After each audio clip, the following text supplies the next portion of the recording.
A week after my father's funeral, my stepmother called me to the lawyer's office. "Mark, unfortunately there's nothing for you in your father's will," she said. At that moment I started to believe her, until I found my father's real will with my own hands. My name is Mark. I'm 34 years old, and I work as a software engineer. My father, Robert, passed away from a heart attack last month. He was 62 years old, a successful businessman. Besides his company, he had several properties and significant savings. Victoria married my father 6 years ago. I was 28 at the time, and I looked at this marriage with suspicion. Victoria was 42, 20 years younger than my father. But my father was happy, so I didn't object. Victoria seemed like a caring wife. She took good care of my father. They went to social events together. But I always had a strange feeling about her. Too perfect, too caring, as if she was acting. When my father got sick, Victoria never left his side. She always stayed with him at the hospital. She always told me, "Robert is worried about you, don't stress." In his final days, I couldn't even find an opportunity to spend alone time with my father. The funeral was very painful. Victoria was very grief-stricken, constantly crying. I was also trying to cope with the shock of losing my father. But after the funeral, Victoria's attitude suddenly changed.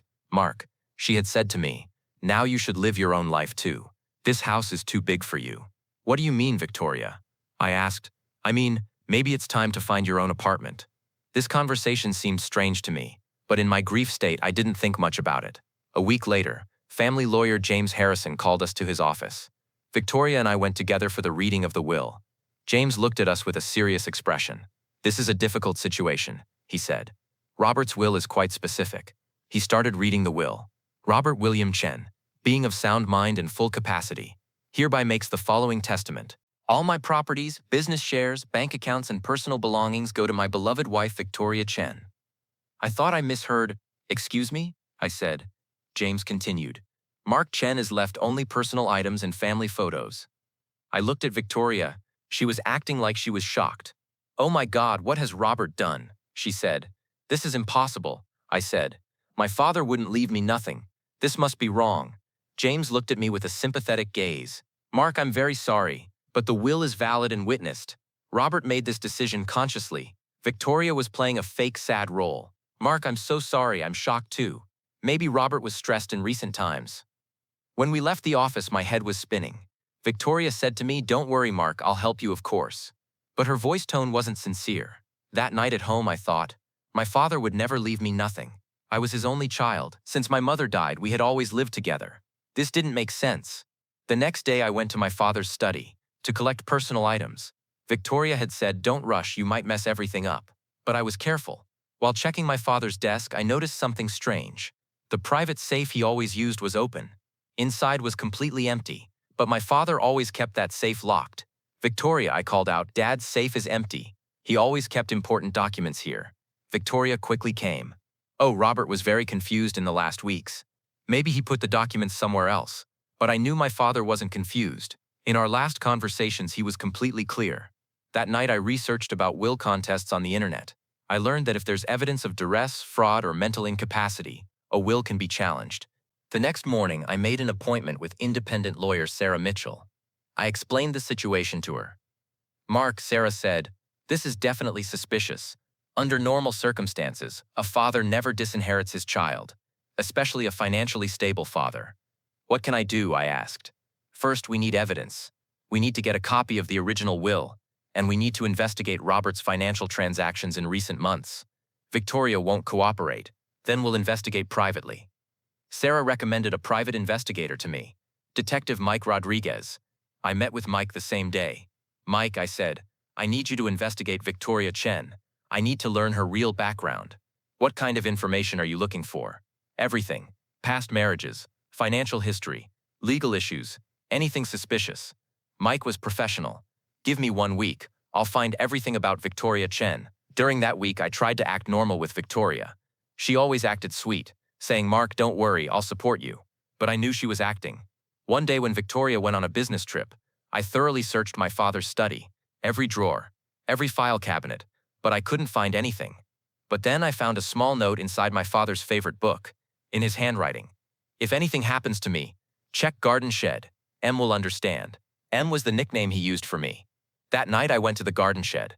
I hadn't been there for a long time. Inside there were old tools and garden equipment, but I saw a metal box in the corner. When I opened the box, I found my father's real will inside. Original document, notarized and witnessed. When I started reading, I was shocked. In the real will, everything was left to me. House, business, savings. Victoria was left only a reasonable monthly allowance. I checked the document date. It was only 3 weeks before my father's death. So this was the latest will. I immediately called Sarah. Sarah, I found it, Dad's real will. Meet me at my office immediately. When Sarah examined the document, she got excited. Mark, this is legitimate. Signature is genuine. Witnesses are valid. Notary seal is authentic. This is the real will. Then what's the fake one? Someone forged a fake will and presented this to James Harrison. Victoria, most likely, but we need to prove it. At that moment, I got a call from Mike Rodriguez. Mark, I found interesting things about Victoria. Can we meet? At Mike's office, I learned shocking revelations. Victoria Chen is not her real name, Mike said. Real name is Victoria Blackwell, and this is her third marriage. First marriage, 1995 in California. Husband died. Mysterious circumstances. Second marriage, 2008 in Nevada. That husband also died. Heart attack. I was frozen. Both husbands died, and in both cases Victoria was the major beneficiary. First case, she inherited $500,000. Second case, $1.2 million. This is unbelievable. There's more. Victoria's real legal name is still Victoria Blackwell. She never legally changed the Chen name. What does this mean? Means her marriage to your father might not be legally valid if her previous marriage wasn't properly terminated. When I shared this information with Sarah, she was also shocked. Mark, if Victoria's marriage to Robert wasn't legal, then the fake will is also completely invalid. If she's not the real widow, she has no inheritance rights. What's our next move? We take this to court, but first we'll confront Victoria. Maybe she'll confess. We made a plan. When Victoria returned from her business trip, we would have a legal confrontation. When Victoria returned, she acted normal. Mark, the trip was very productive. There are new opportunities for the company. Victoria, we need to talk. Sure, what about? Sarah and Mike sat with us in the living room.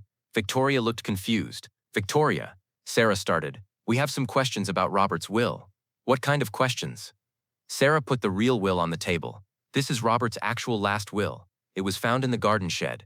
Victoria's face color changed. She went pale. I don't understand. In this document, everything is left to Mark.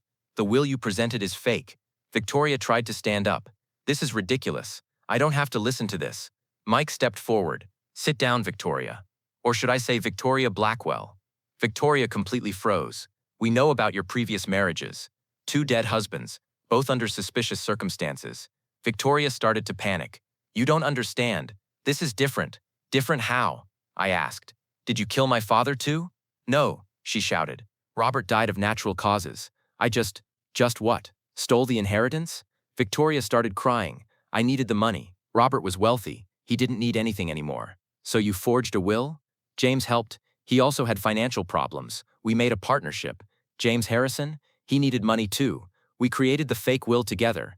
Sarah was recording Victoria. This is a confession to fraud and forgery. Please don't call the police. I'll return everything. Too late for that. Mike pulled out handcuffs. Victoria Blackwell, you're under arrest for will fraud, forgery, and identity theft. Victoria started pleading. Mark, please, I'm sorry. I never meant to hurt you. You stole my father's legacy, his final wishes. How is that not hurting me? When the police came, they led Victoria away.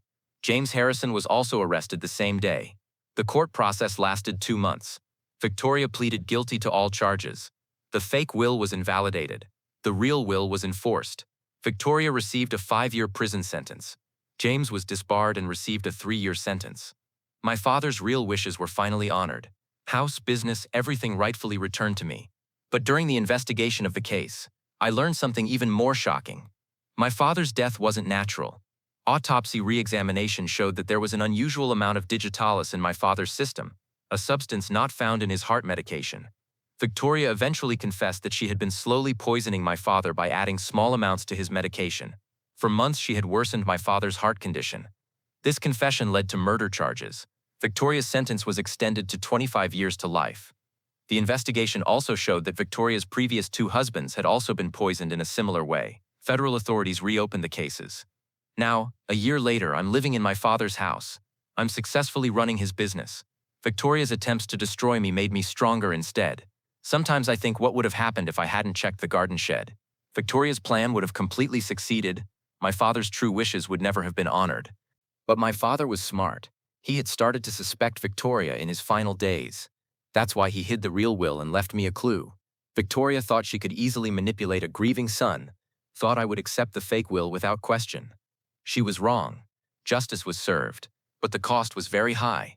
Losing my father, learning that he was murdered. These scars won't heal. But my father's memory was honored.